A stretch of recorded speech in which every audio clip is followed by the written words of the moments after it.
Custody केसबद्दल अत्यंत महत्त्वाची सूचना मी आपल्याला करीत आहे. मित्रांनो, थोडंसं भावनिक न होता थोडा प्रॅक्टिकल विचार करा. आपण एखादं कुत्र्याचं पिल्लू आणतो, ते तरी 6 महिन्याने परत दुसरीकडे जातं का हो? तर मग अशा परिस्थितीमध्ये पाल्याचा ताबा जर आईकडे असेल किंवा वडिलांकडे असेल, आईकडे आहे तर वडिलांना वाटतं की आपल्याकडे मिळावा.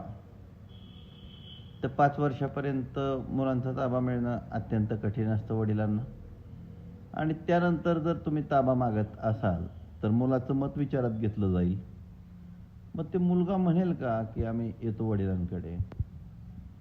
त्यामुळं अशी केस करून स्वतःच्या विरुद्ध डबल पुरावा विरोधातला होऊ शकतो. कारण मुलगा म्हणू शकतो की हा नाही चांगला. हे लक्षात ठेवून कस्टडी केस दाखल करा.